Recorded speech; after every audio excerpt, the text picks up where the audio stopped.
आज LIT साठी ऐतिहासिक असा दिवस आहे। शिक्षण क्षेत्रासाठी एक मोठी क्रांतीचा दिवस म्हणावा लागेल। केमिकल टेक्नॉलॉजीमध्ये LIT हे खूप मोठं नाव आहे। 8 दशकांपेक्षा जास्त या ठिकाणी LITचं कार्य चाललेलं आहे। जगातले अनेक बेस्ट केमिकल इंजिनियर्स हे LITतनं पास आउट झाले, मात्र इन्फ्रास्ट्रक्चर डेफिसिटमुळे आणि वेगवेगळ्या कारणांमुळे थोडा दर्जा खाली जात होता आणि म्हणूनच आम्ही हा निर्णय केला की LITला स्वायत्तता दिली पाहिजे। त्यामुळे डीम टू बी युनिव्हर्सिटीमध्ये स्वायत्त विद्यापीठामध्ये LITला आपण त्या ठिकाणी परिवर्तित केलं। त्यामुळे LITचा दर्जा मोठ्या प्रमाणात वाढतोय आणि आता इथे अतिशय सुंदर असं शैक्षणिक संकुल हे आपण तयार करतो आहोत।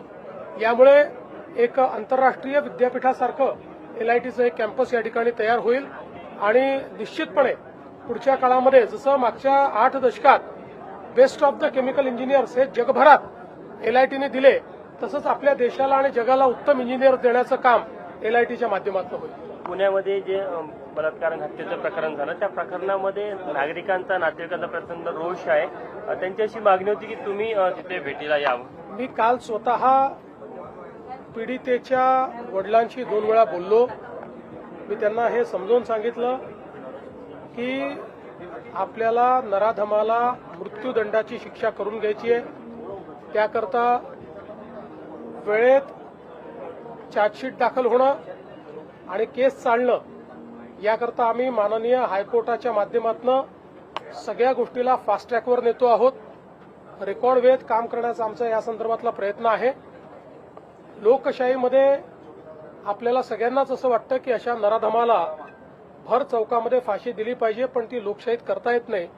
लोकशाही कायद्याने चालते, पण कोणाला कायद्याचा दुरुपयोग करता येऊ नये या दृष्टीनं कुठलाही लूपहोल न ठेवता या नराधमाला यमसदनी कसं पाठवायचं, त्याला मृत्यूदंडाची शिक्षा कशी होईल, अशा प्रकारचा संपूर्ण प्रयत्न हा राज्य शासनाच्या वतीनं त्या ठिकाणी केला जाईल।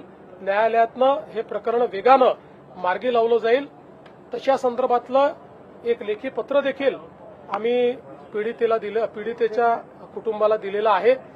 घटना गंभीर आहे, रोष देखील साहजिक आहे। नागरिकांचा रोष असणं काही हे चुकीचं नाहीये।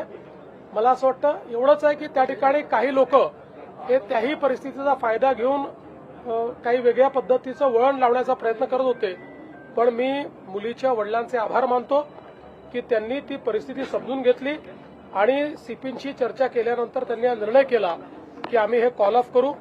दुर्दैवाने काही लोक त्यांनाही जाऊ देत नव्हते, त्यांनाही अडवायचा प्रयत्न करत होते। ते लोकही कोणात हे लक्षात आलेलं आहे, पण ठीक आहे, आता त्याच्याबद्दल फार काही आपल्याला करायचं नाहीये। मात्र मुलीच्या वडिलांनी जो काही त्या ठिकाणी ती भूमिका घेतली त्याबद्दल आम्ही त्यांचे आभारी आहोत आणि या कुटुंबाच्या पाठीशी आम्ही शक्ती ताकदीने उभे या राहू। प्रकरणातील जो आरोपी आहे त्याच्यावर 2019 मध्ये देखील एक गुन्हा दाखल झाला, मात्र पुराव्याअभावी त्याची म्हणूनच आता त्याचे जुने गुन्हे देखील काय आहेत हे शोधून काढले जातील। कोणी लॅप्सेस ठेवले होते का ते देखील बघितलं जाईल। या प्रकरणात देखील खबरदारी घेतली जात आहे। याच्यात तो बाहेर येऊ शकत नाही। तो देवेंद्र जी, जिस तरीके से महाराष्ट्र में गुनहगारी हो रही है उसको लेकर गृह मंत्रालय को क्रिटिसाइज किया गया। देखिए, विपक्ष का ये काम ही है, वे अपने गिरेबान में कभी झांकते नहीं है। उनके कार्यकाल में क्या हुआ है देखते नहीं है। कैश फॉर ट्रांसफर्स वाले लोग अगर हमको सिखाएंगे तो फिर तो ये हंसने वाली बात होगी।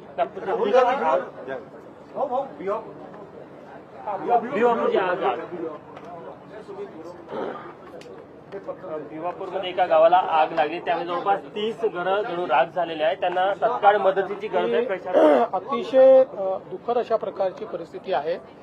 प्राथमिक असं वाटतंय की शॉर्ट सर्किट झालेलं आहे आणि त्यानंतर जी हवा धुंद चालली त्यामुळे ही आग अतिशय वेगाने पसरली आणि त्या ठिकाणी लोकांची घरं जळलेली आहेत। सुदैवाने मनुष्यहानी झालेली नाही। लोकांना बाहेर काढण्यात आलेलं आहे, त्यांना वेगवेगळ्या ठिकाणी ठेवण्यात आलेलं आहे। काही बकऱ्या किंवा जनावरांचा त्या ठिकाणी मृत्यू झालेला आहे। प्रशासन रात्री पण पूर्ण वेळ त्या ठिकाणी वेळेवर उपस्थित होतं। प्रशासनाने त्यात उत्तम काम केलेलं आहे। पालकमंत्री बावनकुळे साहेब हे स्वतः लक्ष ठेवून होते, ते स्वतः आता त्या ठिकाणी चाललेले आहेत आणि मग त्यांच्या रिपोर्टच्या अनुसार या लोकांचं पुनर्वसन करण्याच्या संदर्भात सरकार पुढाकार घेईल. राहुल गांधी ने ऐसा कहा है, भाजपा के जो गुजरात के प्रदेश अध्यक्ष है उन्होंने एक टिप्पणी की है महिला सांसद के ऊपर कांग्रेस के, तो उसके बाद राहुल गांधी ने कहा है कि यही इनका नारीपन है। देखिए, राहुल गांधी को इस संदर्भ में बोलने का कोई अधिकार नहीं है। ये ऐसी पार्टी है जिसने देश के इतिहास में पहली बार भारत की महिलाओं को लोकसभा और विधानसभा में प्रतिनिधित्व मिल रहा था, उसको संख्या बल के भरोसे परास्त करने का काम राहुल गांधी ने किया है। देश के सुधारों के इतिहासों में सबसे प्रतिगामी अगर कोई निर्णय है तो राहुल गांधी का ये निर्णय है।